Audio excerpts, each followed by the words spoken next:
Hello and welcome back to HardReset.Info. In this video I will show you how to fix battery drain on Redmi Pad 2 Pro. And let's begin!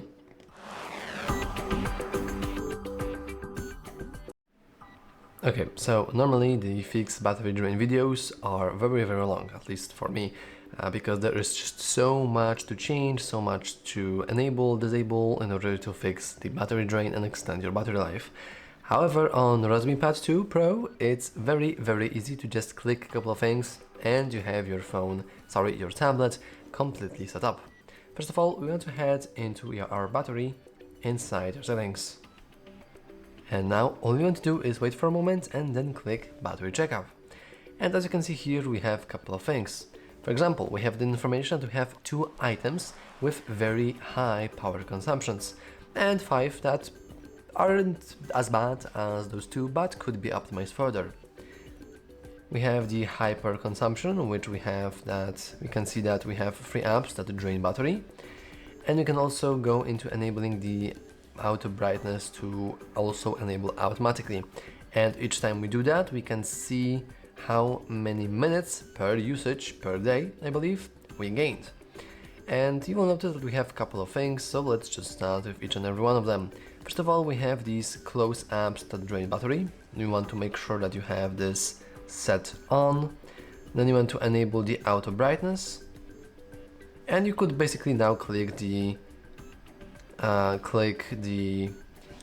add 23 minutes and we have few things being optimized. However, I will go into display settings and I will disable that automatic one because it really ruins the video for me.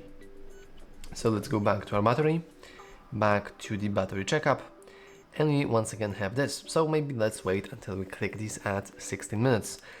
And technically, I don't really have to talk about this, I don't really have to You probably want to just look at what things do and you want to enable them as you go. So for example, clicking this will switch you to the dark mode, which will completely change your screen, and then the majority of your pixels will be darker pixels, not whiter.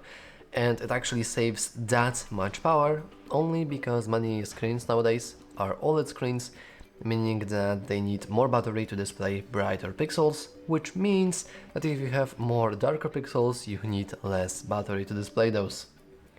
Also, we have the clear memory 10 minutes after locking a device, which is very cool, but you will notice that it doesn't really add that much, it only adds 18 minutes. 8 minutes, though still 8 minutes is more battery usage. We have something very interesting. We have turn off location services. Now normally I would say you can probably do it because you're not really carrying your tablet with you just like your phone, because if you would be changing the settings on your phone, then I would hesitate on disabling the location services only because there are many applications that really need those location.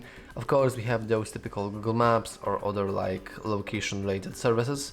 However, I think many people don't really estimate enough that, well, every kind of application that tracks you is working based off your location.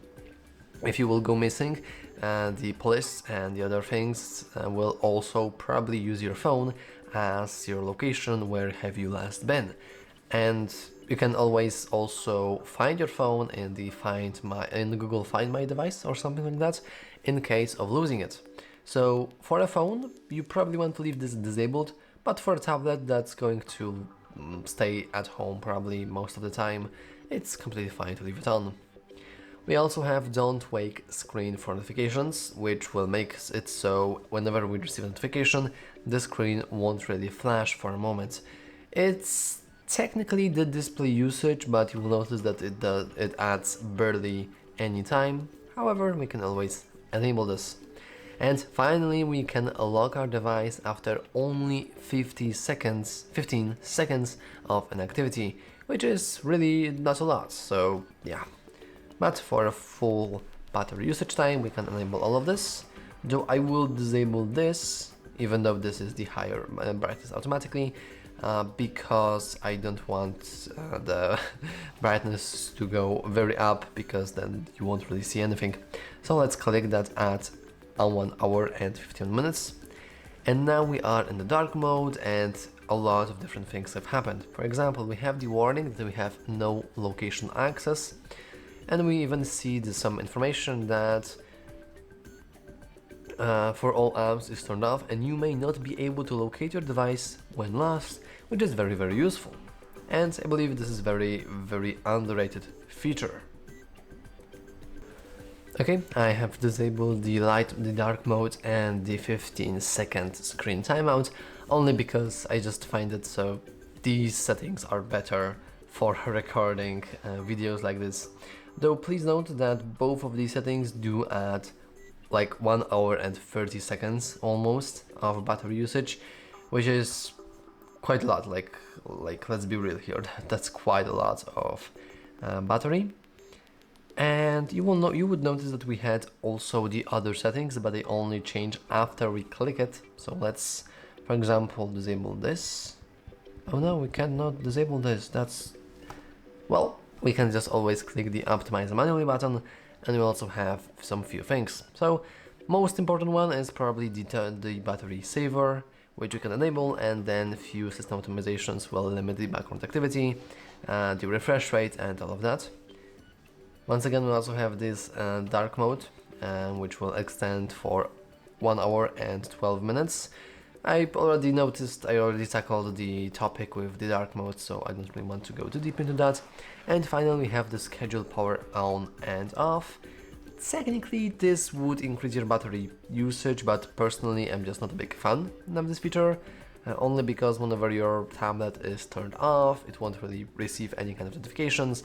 It won't be able to connect itself via the web, and generally speaking, many different things would be just bad.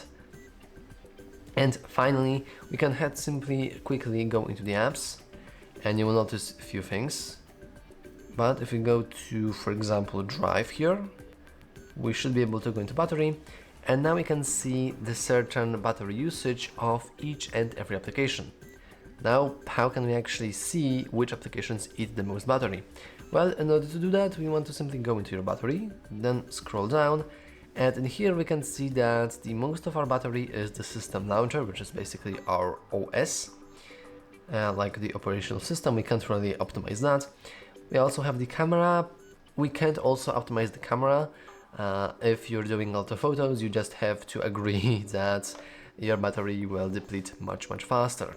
The only thing we could agree is the Google. The Google services are kind of tricky because if we go to the battery saver and we, for example, go here or restrict background apps, you'll notice that all background activity of almost everything Google rated will be stopped, and many different features will stop working. So we want to make sure that the restrict background apps is only set when necessary. Though generally speaking, the close apps after 10 minutes of background activity is good enough. And that's all for this video. Yeah. If you found it useful, make sure to leave a like, subscribe, and as always, thanks for watching. See you next time.